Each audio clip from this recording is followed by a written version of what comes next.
What is up mga chong? Tara, bike night tayo ngayon. Hindi kasi ako dinadalaw ng antok, kaya papaantok tayo at papapawis para pag uwi natin, pagod tayo para makatulog tayo kaagad. Time check pala na ito guys, is alas 11 na ng gabi. Hindi talaga ako dinadalaw ng antok, kahit anong pikit ko ng mata ko, wala pa rin, kaya magpapapagod tayo para makatulog tayo pag uwi. Parang ano na rin to guys, exercise na rin, no? Exercise ng malalim na gabi. So bali yung ruta natin, pupunta lang tayo ng Cainta. Actually may kukunin din kasi akong t-shirt sa barkada ko nung high school. So yung alumni t-shirt namin nandun kasi sa kanya, pinadala ko, kaya double purpose na rin para makapag-exercise, triple purpose pala, makapag-exercise, papaantok, tapos makuha din yung t-shirt natin na alumni t-shirt. Mag-aalas 12 na ng hating gabi pero sobrang dami pa rin ng sasakyan. Dito ako dumaan sa may Ortigas Extension, ayan, pupunta ng Cainta. Grabe talaga, ang dami pa rin ng sasakyan. Gabing-gabi na pero ang dami pa rin, talagang sobrang dami ng sasakyan talaga sa Maynila. Sobrang busy talaga ng lugar na ito, no? Kasi kahit gabi na, patulog na yung mga tao or tulog na yung mga tao.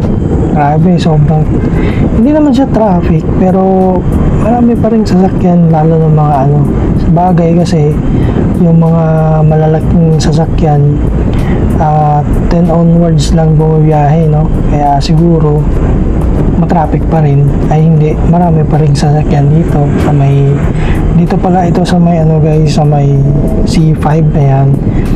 Bali dumaan ako ng Julia Vargas, tapos lumabas ng C5 papunta ng Ortigas Extension. So buti na lang by this time medyo maluwag na yung kalsada, kasi although maraming sasakyan pero hindi talaga, unlike talaga pagka yung traffic tapos bumper to bumper talaga yung mga sasakyan, na pati yung mga motor at pati yung mga bike na nasa bike lane hindi na makakausad, kasi nga yung mga motor, yung mga sasakyan andyan na sa bike lane, dumadaan. Kaya by this time medyo maluwag yung kalsada, kaya dire-diretso yung padjak natin. So by the way, dati pala nakamotor ako, no? So binenta ko yung motor ko, ewan ko ba kung bakit ko binenta yung motor ko. Binenta ko yung motor ko para bumili ako ng bike, para may siguro gusto ko na rin medyo mag-exercise, no? Papawis. Kasi buong araw tayong kulang tayo sa opisina buong araw, tapos pag uwi papahinga na, higa na lang, diba? Walang tayong nagagawang ehersisyo sa katawan natin. So ayun, nag-decide na rin ako na ibenta yung yung motor ko, tapos magbabike lang muna siguro ako. So sabi nila, bakit mo binenta yung motor mo, nakakapagod pagka nagbike ka na, padjak ka ng padjak, whereas pag motor ka, piga ka lang ng piga. Oo, nakakamiss din na magmotor, pero kasi yun nga sinasabi ko, hindi naman to basta bike lang, choice ko naman to para at least ma-exercise din yung katawan natin, no? Kasi sa panahon ngayon, di ba, 8 hours tayong nagtatrabaho, maraming na high blood, tapos sa eating habit, eating lifestyle ng mga Pilipino, di ba, puro taba, mantika, at isa na ako doon, di ba? So anong tawag dito, ibabalance lang natin yung natin. Dapat kain tayo ng masarap, kain tayo ng bawal, di ba, masarap yung bawal.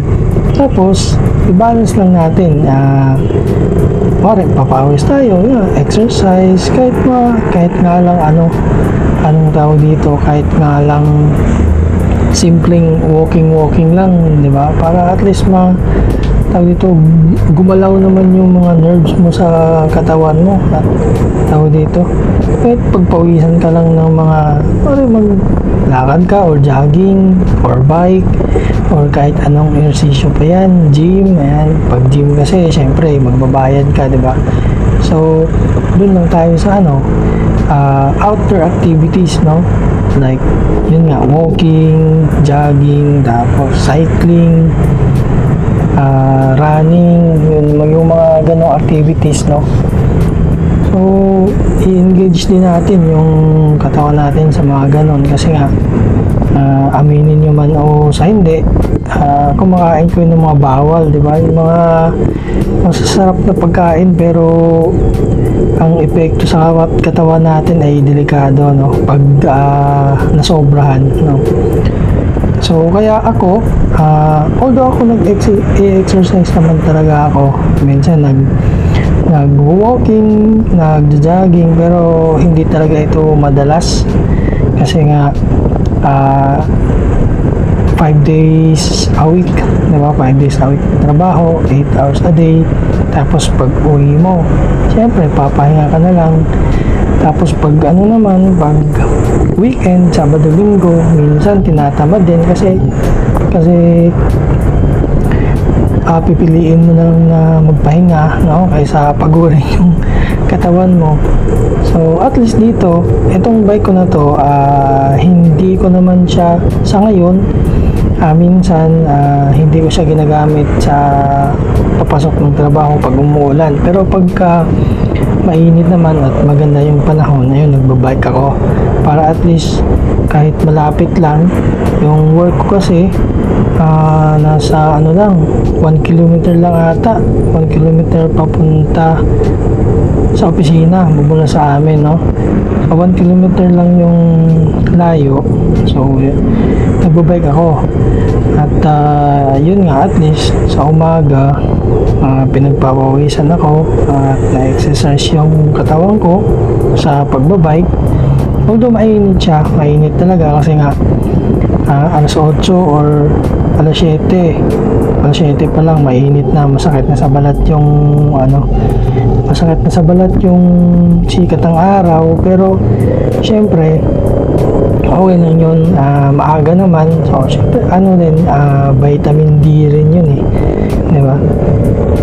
Tapos isa rin sa kinagandahan dito pag nagbabike ka, syempre pag papasok ka ng opisina, hindi ka na mag-aabang ng jeep, diba?